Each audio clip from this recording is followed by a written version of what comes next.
Ora, boa noite, aqui estamos nós, mais uma vez, eu e aqui o meu querido amigo, juntos para fazer mais uma live, mais uma partilha. André, como é que está tudo por aí? Já se vê por esse sorriso que está bom e só pode ainda ficar melhor? Talvez não agora, talvez mais tarde, mais cedo, quando a pessoa menos esperar, não é? Com certeza. Muito bem. Todos vão bem por aqui. Também é um grande prazer estar com você. É uma grande satisfação fazer essa partilha, fazer essa live que nós fazemos sempre que a gente consegue. E é um prazer podermos trabalhar com as pessoas. Trabalhar com programação neurolinguística significa buscar o melhor que existe dentro de nós. Sim, e olha, vou aqui confessar, já tinha saudades. Era para ser dia 15 de Abril, mas depois não foi possível, não é? E hoje vamos falar de fobias, não é? E a pessoa, não sei se concordas, à partida, imagino que sim, mas já vamos confirmar, que há muita confusão, o que é fobia, o que é o medo, se o medo é saudável, não é saudável, até que nível é que esse medo é saudável e o que é a fobia mesmo, não é? Não sei, o que é que parece? Queres dar assim já uma introduçãozinha, já colocando que eu concordo nisso, que eu acho que até o nome, a programação, já que está na neurolinguística, não é? Eu acho que oferece uma janela de oportunidade para que as pessoas possam ver segundo uma outra visão, uma outra percepção daquilo que são as suas crenças, os mapas, aquilo que está dentro delas, aquilo que as rodeia, não é? E eu acho que falar de programação é tirar a pessoa do paradigma onde ela está. Concordas? Concordo completamente. Na verdade, quando nós pensamos assim, isso é saudável, isso não é saudável na minha vida, nós precisamos sempre nos perguntar o que você quer dizer com saudável? Porque todos os alertas, tudo que vem, toda a sinalização diante do medo, da fobia, é um alerta que o tempo todo está a nos dizer o que precisamos fazer, o que precisamos modificar, o que precisamos alterar dentro de nós. Se deixamos que a coisa aconteça indefinidamente, aí sim temos um risco de ter algo nocivo, porque quando você tem um medo que se repete, tem uma fobia, que se repete, isso leva a um eventual desgaste. E isso não é uma coisa muito interessante. Porque quando vem uma primeira vez ou logo no início, aquilo ali nos chama a atenção para algo importante. É o que nós chamamos até na programação neurolinguística de intenção positiva. Então, qual é a intenção positiva dessa parte interna que está trazendo medo, que está trazendo a fobia? Essa parte tem alguma coisa ali importante que quer nos dizer, que quer nos mostrar, e que é significativo.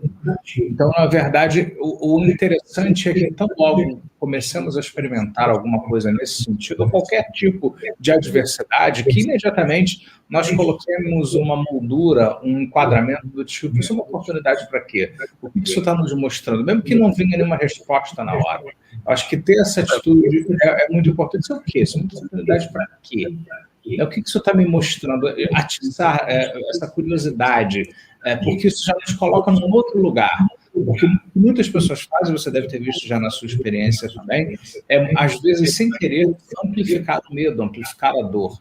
E aí a pessoa entra num ciclo vicioso e fica repetindo aquilo continuamente. Quanto mais pensa, mais sentimento, quanto mais sentimento, mais pensa, e aí não corre atrás do próprio rabo. É essa a questão, e depois as estratégias que cada um encontra são diferentes, porque há uns que sofrem uma circunstância de evitamento, aversão, e aqui é aquilo que é o exagerado, não é?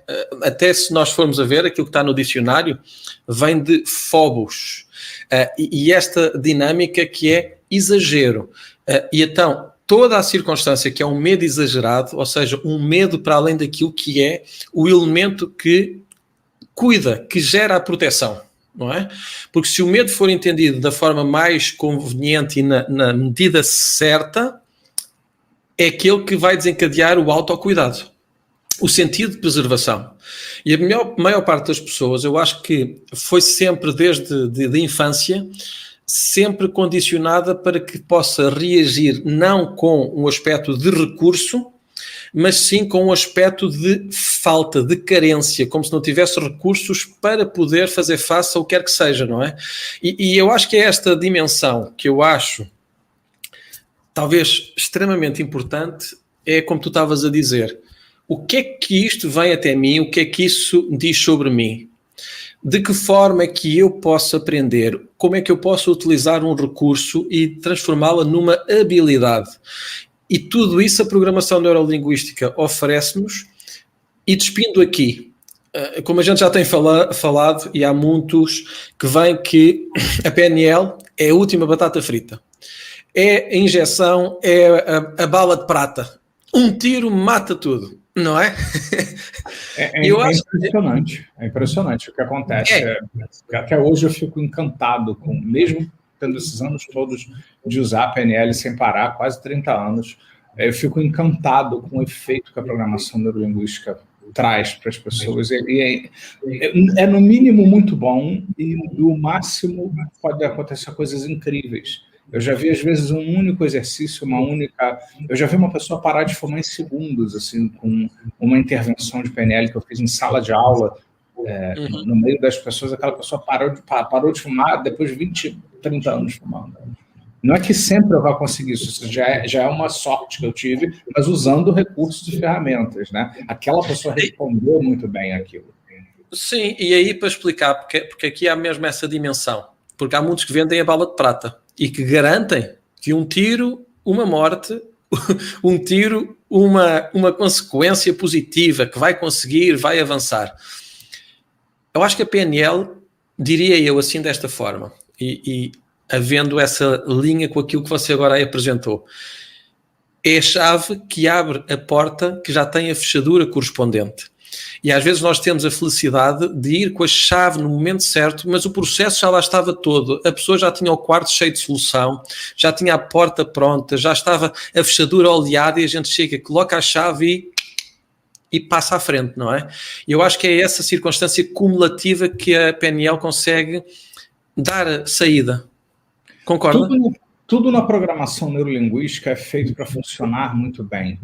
Porque, embora muitas pessoas consigam até resolver medos e fobias sozinhos, é interessante depois que possamos diferenciar um do outro.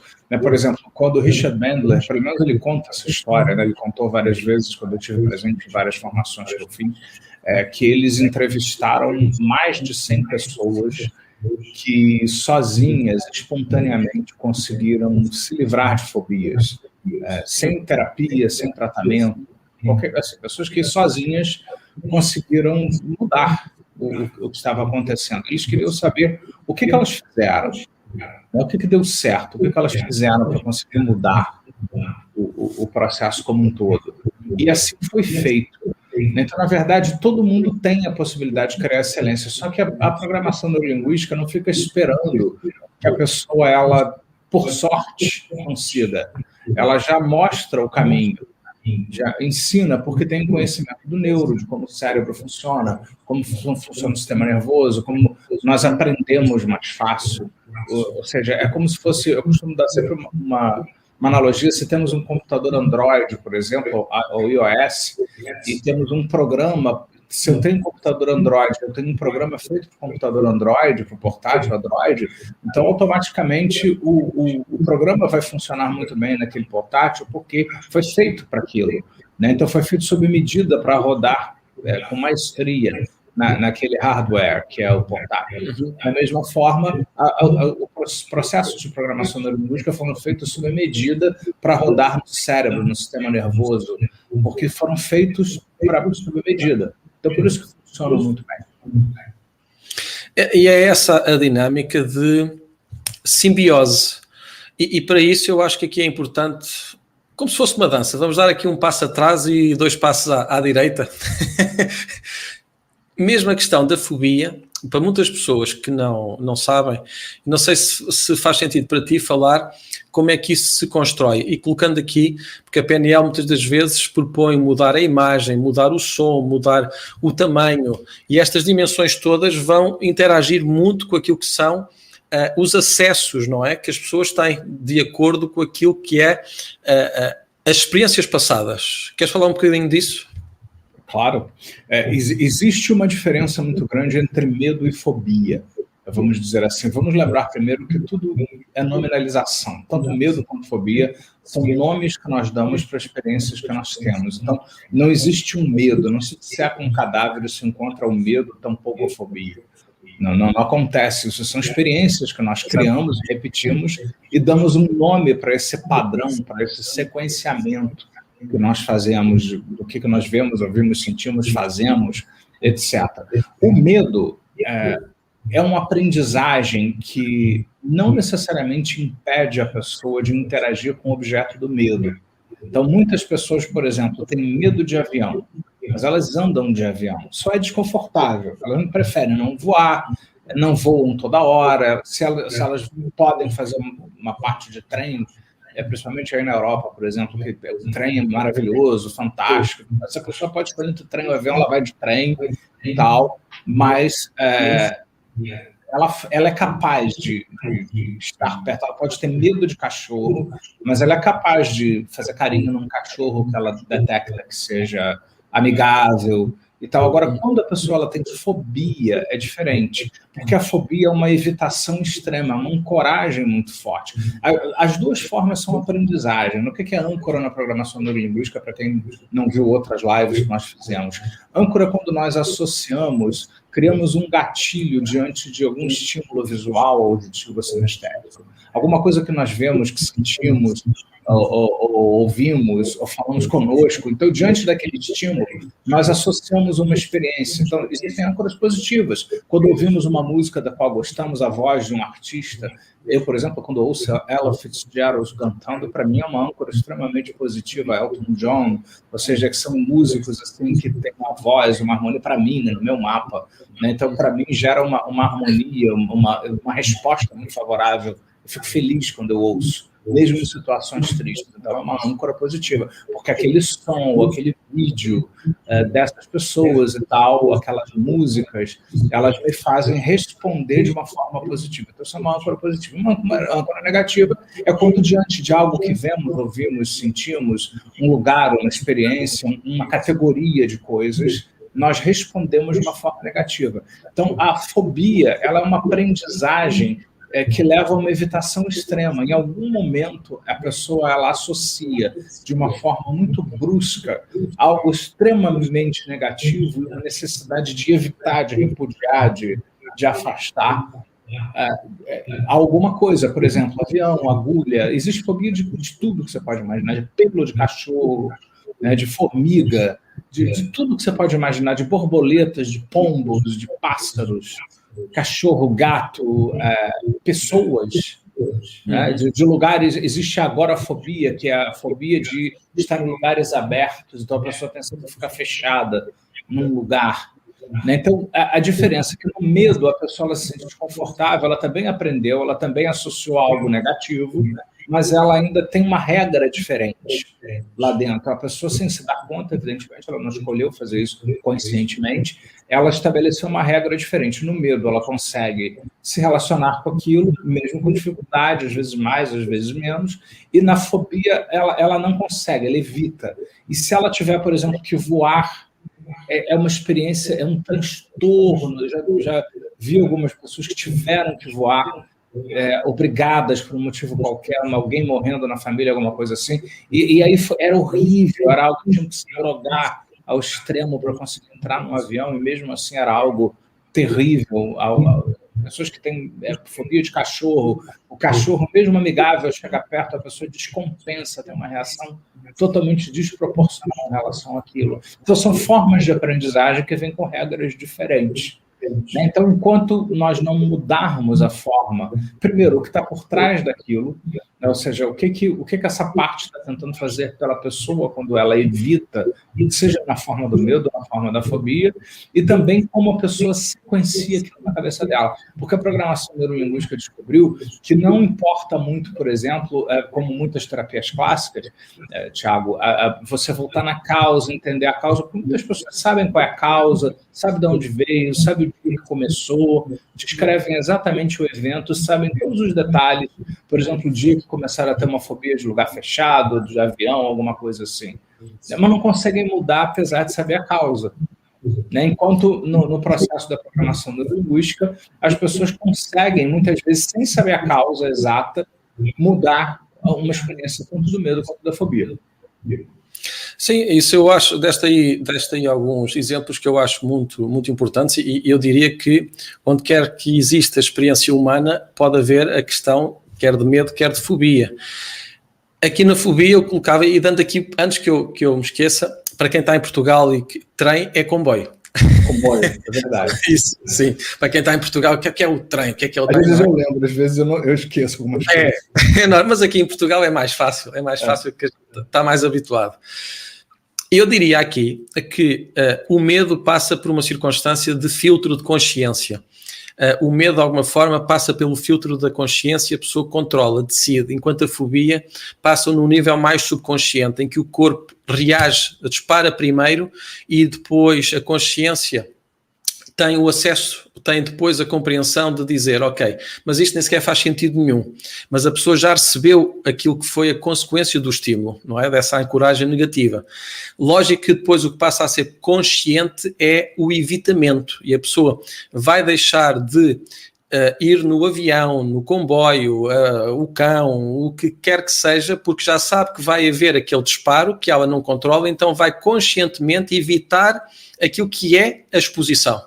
E aí é neste paradigma que muitas das vezes no tradicional a pessoa vai estar 5, 10, 15 anos a vincar cada vez mais aquilo que são as formas de acesso que vão ter um condicionamento negativo ou mal adaptativo, porque não se vai adaptar àquilo que é a realidade que se vai apresentar.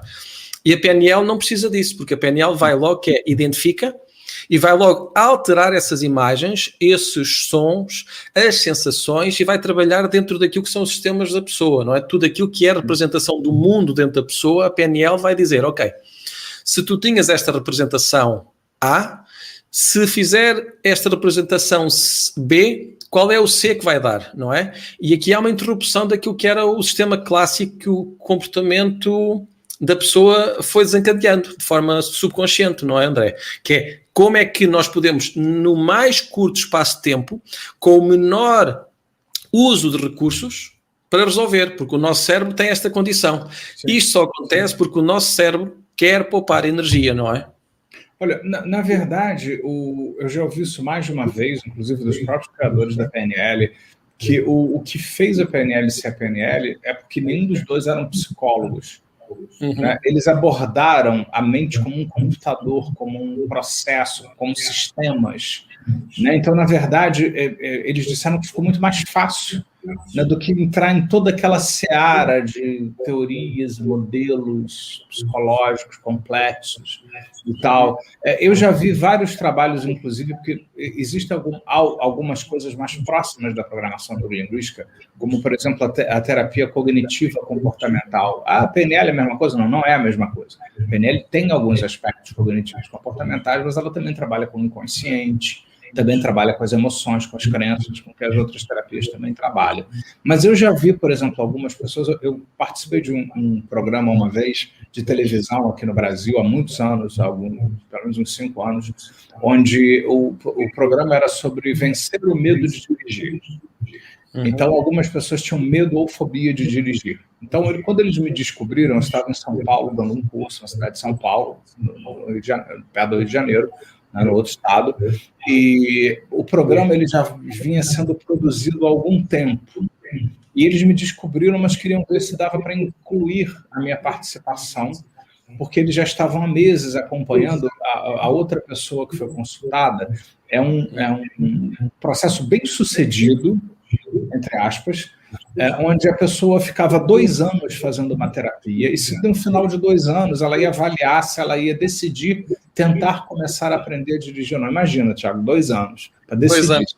E aí, depois apareceu na edição a imagem dessas pessoas recuperadas por eles, em pânico no carro, dirigindo, mas decididas, que iam enfrentar. Né? Não houve uma mudança no significado, houve uma acomodação Então há uma história meio assim que eu vejo muitas vezes. Então, para eles, aquilo é um grande sucesso, para mim, um grande fracasso. A pessoa está em risco, que ela ia atrás do ônibus, assim, meu Deus, eu acho que eu vou bater. Não, eu vou conseguir, eu posso, respira, eu posso, estou dizendo consigo mesma. Eu consigo. Isso depois de 2 anos. Eu trabalhei com um grupo de pessoas algumas horas, assim, 1h30, 2 horas, com 6 pessoas ao mesmo tempo, porque não dava tempo de trabalhar com eles separados, porque eu tinha um voo para pegar. E era no mesmo dia que eu ia voar na parte da tarde de volta para o Rio de Janeiro, e essas pessoas, elas tinham fobia, algumas tinham fobia, outras tinham medo muito extremo, mas nenhuma delas dirigia. Todas elas, depois das técnicas de PNL aplicadas, chegava a ser covarde a diferença eu fiquei até constrangido, porque todos dirigiam com muita leveza, com muita tranquilidade, assim, né, depois, e não tinha ninguém se forçando, desesperado, com medo. Então eu vejo que muitas dessas técnicas, às vezes, elas não desmontam a estrutura do medo, da fobia, como faz a programação neurolinguística. Elas ajudam a pessoa a se adaptar, com certeza, melhor do que nada, mas na PNL pode ser muito mais confortável, eficaz e harmônico, ou ecológico, como nós dissemos, no processo de mudança. Eu gostei muito dessa palavra que tu usaste, que é desmontar, por oposição a acomodar, a adaptar. Sem desmerecer, porque é bom acomodar, é bom adaptar, claro que sim, nós somos seres humanos e somos aqueles que por excelência se adaptam e que adaptam o mundo àquilo que é a necessidade humana, não é? Para bem e para mal, hoje que até é o dia da Terra, não é? Tanto sim. Celebração e ao mesmo tempo tanto tristeza, porque o mundo não está a ser bem tratado, não é? E isto vamos colocar aqui, até não sei se faz sentido, e ao falar nisto, que é este desmontar. E esse desmontar também vai no estilo de vida. As pessoas têm um medo, têm uma fobia, que até de ficar de fora, não é? Que é o FOMO, que é o medo de ficar de fora, de perder, o medo de não ter, o medo de não conseguir. E isso faz com que as pessoas entrem num eixo que é de desequilíbrio, instabilidade e stress. E aquilo que, de forma consciente, racional, os seres humanos não iriam fazer, as pessoas fazem, não é? E é essa circunstância que num par de horas, e aqui mais do que falar em horas, eu acho que é importante porque o tempo é uma construção humana, que é o processo que é feito, é de forma tão detalhada para aquilo que é aquela pessoa, que ela perde a noção do tempo. Ela apenas vai dentro daquilo que são o desmontar de uma construção e a construção de uma que lhe diz respeito a ela própria, não é? Pois. Com certeza. E aí, adaptando depois, a pessoa já pode, porque aqui primeiro, como no título nós estamos a falar, que é reenquadra-se e depois ressignifica-se, não é? Exatamente. A questão do tempo na programação neurolinguística não é que nós, na programação neurolinguística, temos pressa e queremos fazer as coisas rápido. É porque quando nós examinamos os processos, como funciona o cérebro, a mente, não há sentido em demorar tanto tempo para o processo. Quem aprende a técnica da cura de fobias, da PNL clássica, e aprende e repete várias vezes, essa pessoa ela consegue em 20 minutos tirar uma fobia de uma pessoa. Claro que tem alguns casos muito extremos, onde algumas fobias estão associadas a outras coisas, e aí alguns outros trabalhos são necessários.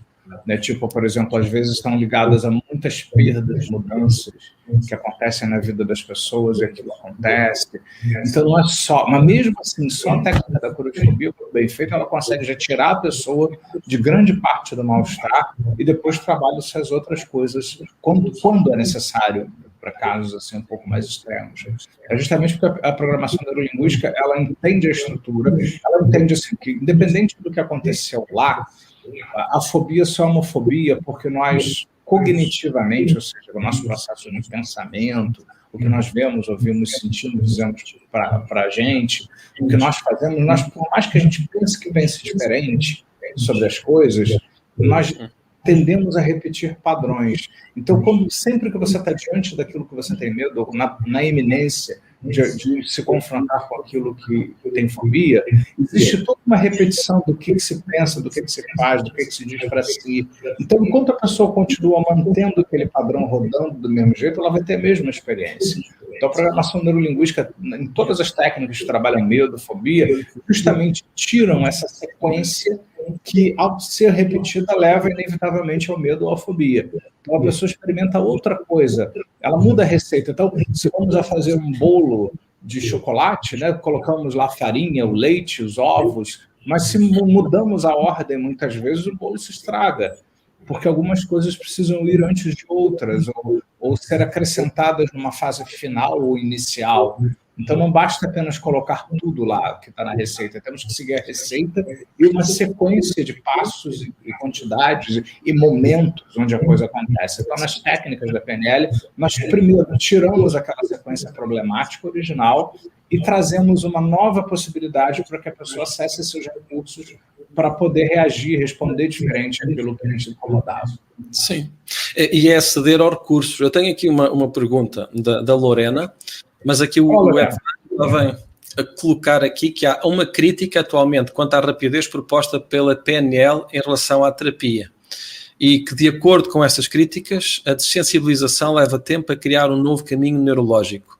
Antes de passar, eu gostava aqui, eu não sei se faz sentido, ver este exemplo, uma metáfora.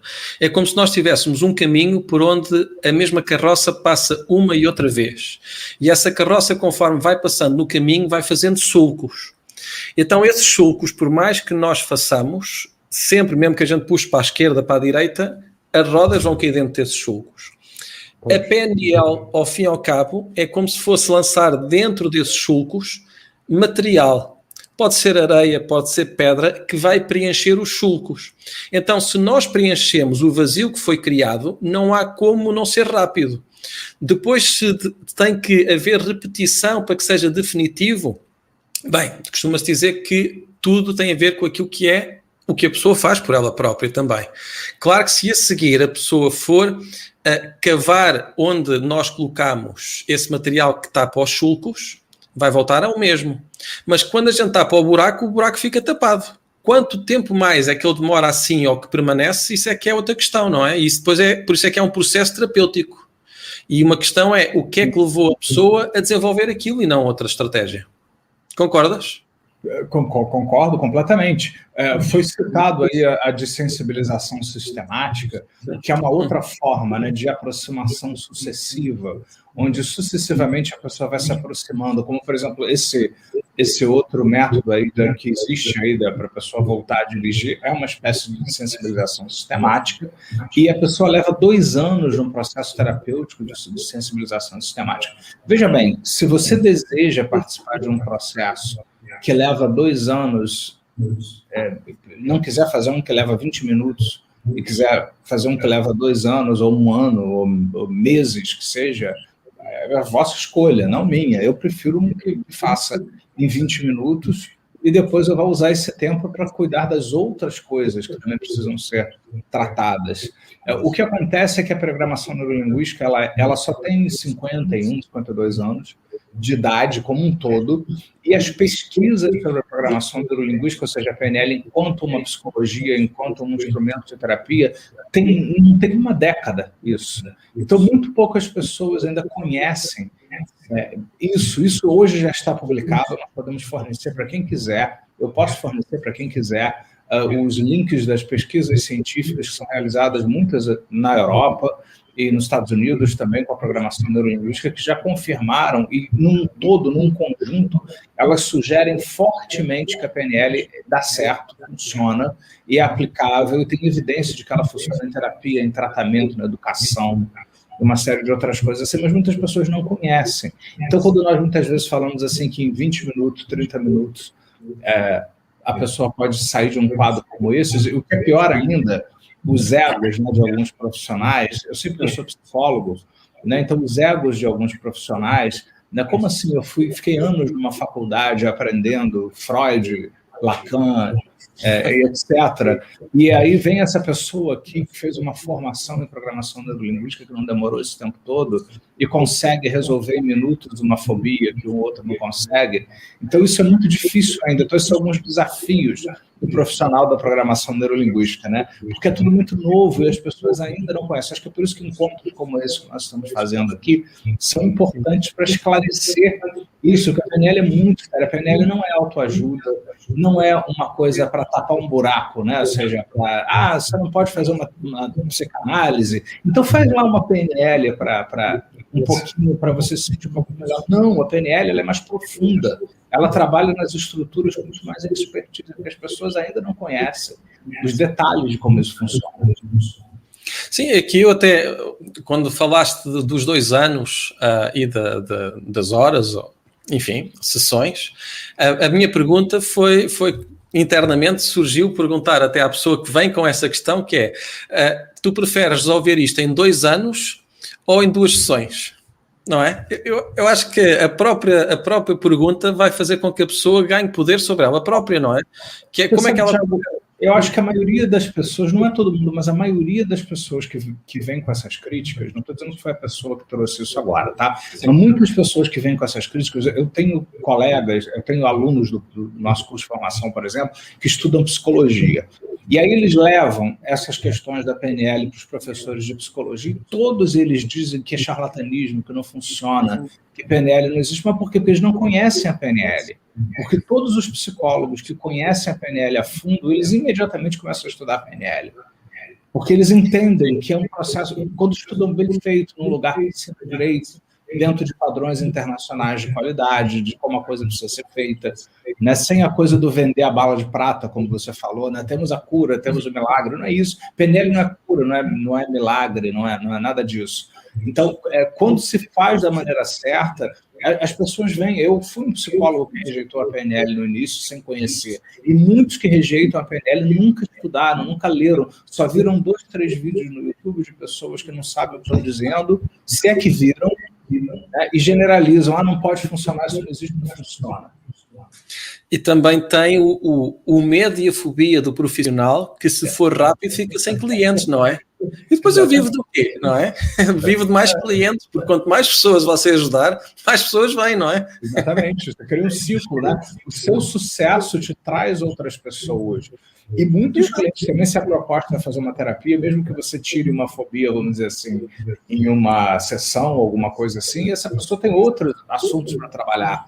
Tem outras coisas. Quantas pessoas eu já trabalhei uma fobia numa sessão e depois ficaram bastante tempo trabalhando outras coisas, porque aí eles tomam gosto pela capacidade que eles têm de transformar as próprias vidas. Então, eles querem continuar, querem levar aquilo para o trabalho, levarem para viver felizes em família, etc. Porque aqui depois passa para o desempenho e superação. É aquilo que eu noto muito também nas pessoas que eu vou acompanhando, que é, elas vêm com a sensação que têm um obstáculo intransponível e depois começam a descobrir recursos, e mais importante que o recurso é como é que os podem aplicar, não é? Para ter os resultados que querem. E isso é fantástico. Com certeza. Deixa aqui colocar a pessoa Lorena, depois ela queixa com razão, porque ela já pôs aqui a pergunta faz tempo e eu ainda não coloquei. Ela está aqui a colocar: podemos dizer que a fobia é um gatilho que desencadeia o processo de pânico que até se mescla e sustenta a experiência de produzir a depressão, ou é algo isolado? E ela complementa dizendo que vê muitas pessoas que dizem e substanciam a depressão quando de forma recorrente experienciam fobia e pânico. O que é que parece? São vários fenômenos que podem aparecer juntos ou separados, né? Ou seja, o pânico é uma sensação, como é que vamos descrever isso, né? De um afobamento, uma urgência, a iminência, uma urgência. Não necessariamente a pessoa que está tendo uma crise de pânico, ela tem uma fobia. Ela pode experimentar por estresse, por sobrecarga, burnout, alguma coisa assim. Ela pode experimentar crises de pânico às vezes, e ela não necessariamente tem fobia sobre alguma coisa. Agora, algumas pessoas que têm fobia, que experimentam a fobia, por exemplo, elas começam a ficar em pânico na iminência de se confrontar com aquilo que pode dar fobia. Então, se a pessoa ela tem pânico de cães, e ela está num lugar na natureza aberto e ouve latidos, ela não sabe de onde vem, ela pode experimentar ter crises de pânico, porque ela pode vir a se confrontar com cães, né? Então ela pode ter um episódio de pânico por conta da fobia. Então são várias coisas aí separadas. Algumas pessoas têm só o pânico independente da fobia, outras pessoas têm a fobia e o pânico. Você toma mais uma outra coisa, o que foi além do pânico e da fobia? Aqui foi porque se pode produzir a experiência de produzir a depressão ou se é algo isolado. Ou seja, se o pânico se mescla e sustenta. Bom, vamos lembrar que tudo isso são nominalizações, né? Ou seja, por isso que, independente dos quadros serem sugestivos e obedecerem lá ao Manual Estatístico de Diagnóstico de Psiquiatria, independente disso, o olhar da PNL me conquistou desde o início, porque mesmo sendo um caso clássico de depressão, um caso clássico de pânico ou fobia, eu consigo ajudar muito mais as pessoas não reforçando nomes. Né? Se a pessoa diz assim, eu tenho fobia, eu digo, ok, eu sempre pergunto, o que está acontecendo? Né? O que está acontecendo com quem? O que está te acontecendo? Porque a PNL nos ensina que nós temos que sair desses nomes e voltar ao processo. Quem faz o que com quem? O que está acontecendo? Qual é a sequência das coisas? Qual é o padrão? E como a pessoa dispara o padrão? O que nós podemos fazer para mudar essa sequência, esse padrão, uma coisa que vem depois da outra, se sequencia de outra e tal. Nós, na PNL, ajudamos muito mais as pessoas assim. Então, depressão é um outro nome também que se dá, né, quando a pessoa está continuamente em sentimentos limitantes, negativos, às vezes autodepreciativos, nem sempre autodepreciativos. Às vezes é uma dificuldade da pessoa de lidar com uma série de coisas, né? Depressões têm muito a ver com crenças limitantes. Como diz o Robert Dilts, né, um dos pais de todo esse assunto de crença na PNL, ele é o principal expoente da crença na PNL, ele traz uma coisa muito interessante, que muitas vezes crenças limitantes vêm como respostas que nós criamos para perguntas que nós não sabemos responder. Olha que coisa interessante, né? Tipo assim, como eu vou lidar com essa situação difícil no trabalho? A pessoa não sabe responder. Aí ela fica sem recursos. Ao invés de ela responder com recursos, ela responde com um estado negativo e fica amplificando aquilo ali. É como se ela buscasse respostas e não respondesse. E aí ela fica só com a experiência do estado negativo que fica. E aquilo cria estados depressivos, limitantes, crenças limitantes. Algumas crenças vêm por conta disso. Então, eu acho bem interessante essa explicação dele. Não sei o que você acha. Sim, eu concordo. Eu colocaria desta forma, com a depressão, diria primeiro que a depressão é como se nós fôssemos pôr pregos dentro do nosso pneu, da nossa câmara de ar, imaginando uma bicicleta, e que nós vamos pôr os pregos lá dentro. E conforme o andamento, o prego vai furando aqui e ali. E nós não conseguimos manter o nível de pressão, ou seja, o nível de imagens, sons, de representações internas daquilo que representa o nosso poder, a nossa habilidade em ter ultrapassado todos os obstáculos que vieram até nós, por isso estamos vivos, não é? E a maior parte das pessoas vai colecionando aquilo que é o prego, que é onde falhou, quando falhou, de que forma falhou, e é isso que depois, naquele momento do desafio, vem e está lá como recurso. E a pessoa podia fazer a mesma coleção, porque o mesmo foco, e é aquela questão de que está na própria PNL, né? Onde nós focamos aumenta, e aquilo que a pessoa está a focar é o negativo, é onde vai falhar. E muitas das vezes aqui eu acho que é importante introduzir que é o imperativo hipotético. A pessoa, se viver num imperativo categórico, em que faz porque é correto, faz porque é o necessário, não vai ter essa circunstância de pânico, vai conseguir controlar. Mas se viver no imperativo hipotético, faz para ter, se não fizer, se não andar, se não fizer aquilo, não vai ter outra coisa qualquer, aí vai haver esse disparar, essa circunstância de perder o controle. Não sei se faz sentido assim nesta dinâmica de metáfora, vamos pôr assim. Faz muito sentido. E uma coisa que eu acho que é muito importante, que eu procuro sempre trabalhar nesses casos, tanto de crenças limitantes quanto de depressão, é ajudar a pessoa a caminhar. Acho que isso é muito importante, já disse outras vezes isso, mas principalmente nos casos de depressão é onde mais eu vou ajudando a pessoa a viver um dia, o outro dia, a próxima semana. Ela vai aprendendo justamente... Eu acho que muitas terapias, elas reforçam a depressão e elas até amplificam a dor da depressão. Elas acreditam que isso é necessário, que nós precisamos viver a dor extrema e só na dor extrema que nós conseguimos resolver isso. Eu discordo. Eu acho que isso não é necessário. Nós precisamos entender o que está acontecendo, o que está mantendo aquela dinâmica acontecer e ajudar a pessoa a começar a construir resultados, a caminhar devagarzinho, passos de bebê, um depois do outro. Então, vamos aprender a andar, levantar, depois caminhar. Mas será já um bebê que não demora 2 anos a aprender a andar. É bem mais rápido. Aqui o Coy está a dar as boas noites e ele está em França, já é um bocadinho mais tarde, então vai assistir amanhã. Aqui o Edvan. Muitos afirmam aqui no Brasil que a PNL não é psicologia, mas já ouvi o André afirmar que sim, é uma psicologia. Quer comentar aqui, André? Claro, sim. Na verdade, assim, depende de como você usa a programação neurolinguística. Hoje não sou eu que acho. Se vocês fizerem uma pesquisa no Google, vocês vão ver que a PNL faz parte do círculo das psicoterapias na Europa. Existe um grupo, inclusive, de psicoterapeutas que trabalham com programação neurolinguística e ela faz parte do círculo das psicoterapias na Europa.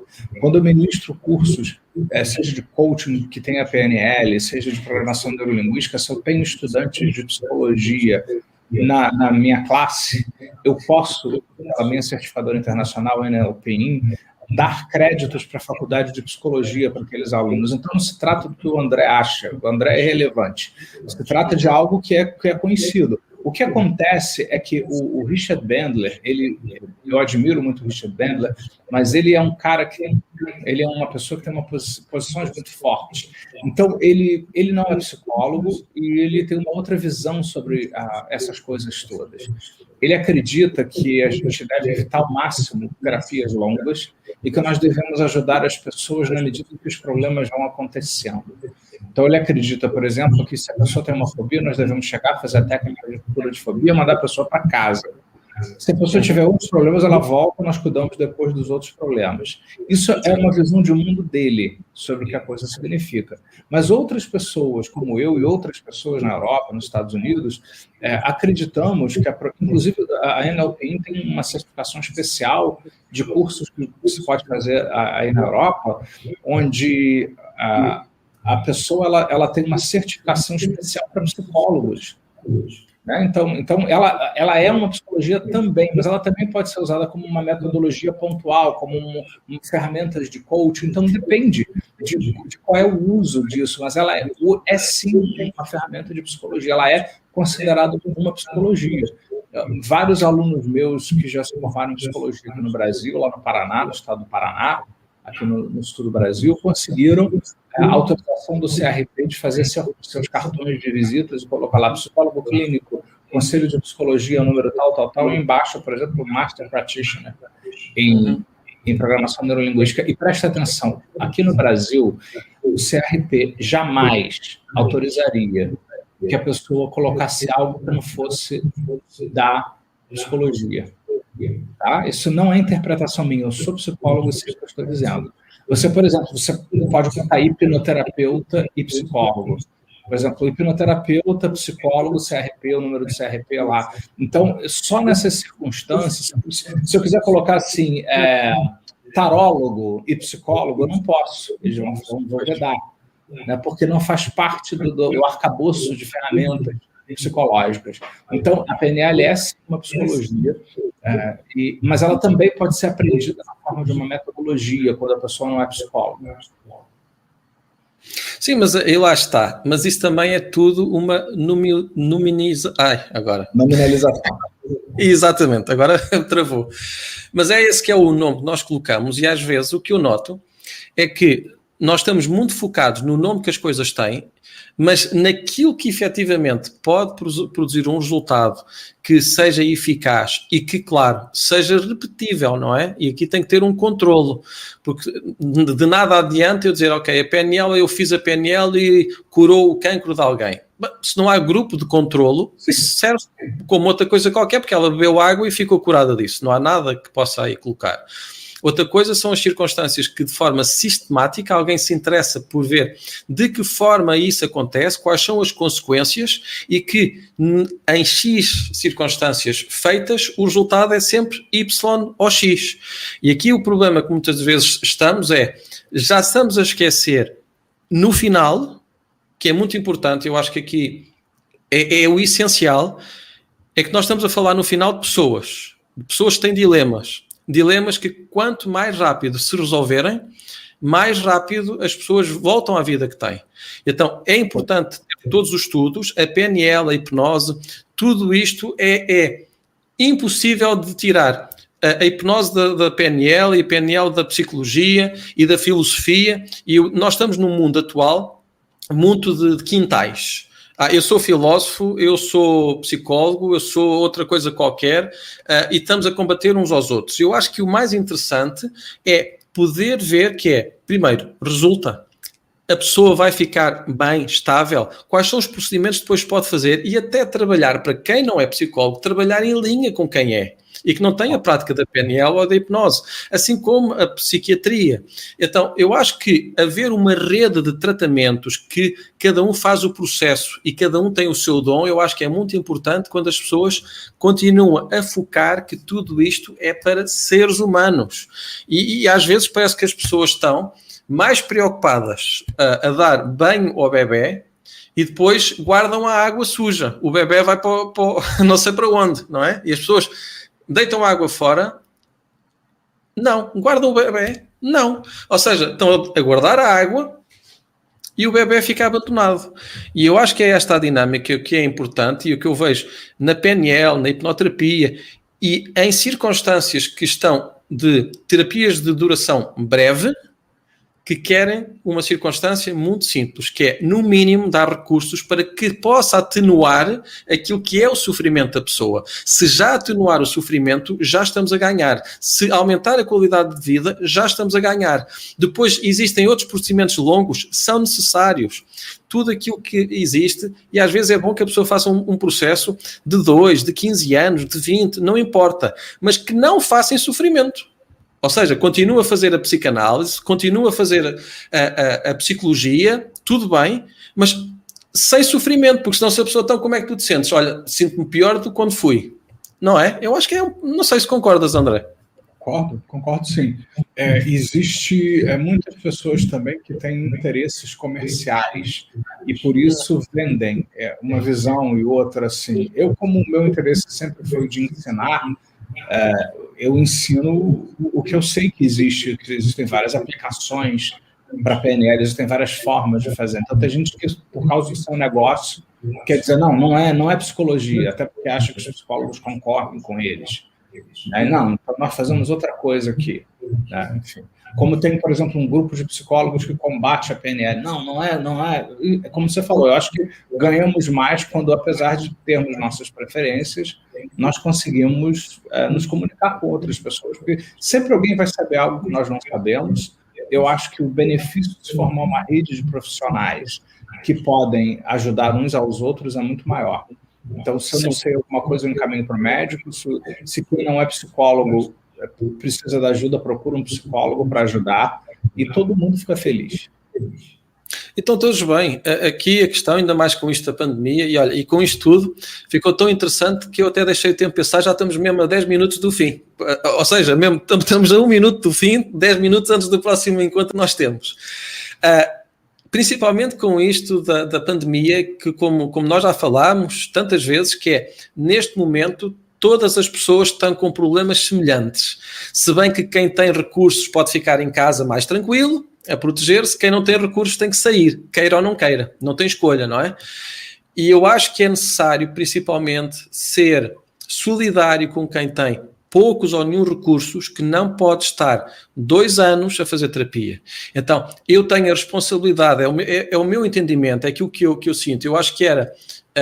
Se o Tiago fosse procurar o Tiago terapeuta e o Tiago terapeuta estivesse ali a empatar, e vamos aqui ver se eu consigo fazer mais, não sei que dinheiro, é assim, eu acho que as pessoas que estão a precisar de dinheiro e que são terapeutas está muito bem, mas aprendam técnicas que não tenham que fazer esses artifícios, sejam os quais forem. Eu acho que é necessário que possa haver uma coisa que é, eu quero resolver no mais curto espaço de tempo, porque eu, graças a Deus, quanto mais respeito as pessoas, quanto mais este despacho rápido, eu despacho uma, vem 5 e está tudo bem, não é? E as pessoas não têm muitas vezes recursos para estar 2 anos a fazer terapia. Eu tenho pessoas, muitas vezes, elas chegaram e foram honestas e disseram: Tiago, eu só consigo fazer esta sessão. E questões desde fobia de dentista, sentar na cadeira do dentista, ficavam duras de medo, nem sequer conseguiam. E quando a pessoa me disse, numa sessão, eu disse, vamos ver. E olha, uau, funcionou fantástico. Porque eu digo uau, funcionou fantástico, porquê? Porque eu também aqui coloco que a minha habilidade é tão maior quanto a disponibilidade e a vontade que a pessoa tem. Porque um processo terapêutico muitas vezes a pessoa vem numa sessão, mas ela já esteve a preparar-se, já vem com toda uma ideia para que quando chega à sessão é só este clique, porque ela já esteve ativamente à procura. Não é, André? Não sei se concordas. Aqui para terminar, dando-te assim a última palavra. Totalmente. Eu quero, inclusive, convidar as pessoas, se quiserem dar uma pesquisada no meu canal, no YouTube, tem um monte de técnicas lá de fobia, de medo. Basta pesquisar, né? youtube.com/André Pérsia, Pérsia com C, tudo junto, André Pérsia. Só baixar meu nome lá, André Pérsia, põe assim, André Pérsia Fobia ou André Pérsia Medo, que você vai encontrar um monte de técnicas de graça, não tem que pagar nada, né? Lá disponível para o vosso entretenimento, conhecimento, prática. Né? Então, na verdade, eu também compartilho disso, de que é importante ajudar as pessoas, é importante ajudar quem precisa. Por isso que meu canal tem 14 anos que ele começou, né? Eu alimento constantemente há 14 anos, ininterruptamente, técnicas, processos de programação neurolinguística. Eu concordo plenamente. Nós temos que fazer aquilo que nós podemos fazer. E se a pessoa ela só tem recursos para 1 ou 2 sessões, vamos fazer o melhor. Às vezes acontece comigo também. Às vezes a pessoa diz, só posso fazer 1 sessão ou 5 sessões, é o que eu consigo. Aliás, é importante para nós que somos terapeutas saber disso, porque muitas vezes temos planos mirabolantes de o que vamos fazer e a pessoa não dispõe do tempo, não dispõe dos recursos financeiros. Então, a primeira pergunta, quanto tempo você tem? Qual é a sua disponibilidade? Porque se temos mais tempo, podemos fazer mais coisas. Mas se temos menos tempo, vamos ali dentro daquele tempo trabalhar com o que nós temos. Eu indico outros áudios que eu tenho já gravados, complementares também, para ajudar quando a pessoa pode poucas vezes. Mas é isso, e é surpreendente o que pode acontecer. Quanto mais a pessoa se abre, quanto mais a pessoa ela deseja trabalhar e se abre e experimenta, né, o processo, é melhor. Muitas vezes nós ficamos com um problema, porque o problema é aquilo que nós conhecemos. Nós tendemos a ficar com aquilo que conhecemos, mesmo que aquilo nos incomode, que racionalmente saibamos que aquilo não é bom, que aquilo não é positivo. Então, eu acho importante começar a fazer alguma coisa, começar um processo de mudança. Nem mais. E eu não tenho 14 anos no meu canal, por isso eu estou a fazer lives todos os dias, manhã e à noite, para ver se apanha, André. Mas tu continuas a fazer, pá, não gozaste, não vou conseguir apanhar-te. Olha, André, é sempre um gosto. Acompanhem aqui sempre. Vamos agora, dentro em breve, eu vou ver se consigo, na próxima, avisar com mais antecedência, mas olha, tem sido assim desafiante. Também estamos aqui com a formação de trainer em PNL, não é? E então não dá para tudo. Se não souberem, contactem, eu direciono aqui para o André e venham aí fazer esta viagem fantástica da descoberta do vosso mundo. Não é do meu nem do André, é do vosso mundo. Exatamente. André, um gosto imenso, um grande abraço e em breve aqui novamente. E quero aqui agradecer a todos. Eu sei que não consegui acompanhar, teve aqui muitos mais comentários. Olá, boa noite, e na próxima eu prometo tentar acompanhar mais. Mas olha, é como é. André, um grande abraço. Em breve nos encontramos outra vez para mais um encontro como esse, que sempre, para mim, é muito bom e fica uma dinâmica muito interessante. Nós conseguimos debater vários assuntos importantes, relevantes. Então, aguardem que o próximo já está chegando por aí. Fiquem sintonizados, é isso mesmo. Até já.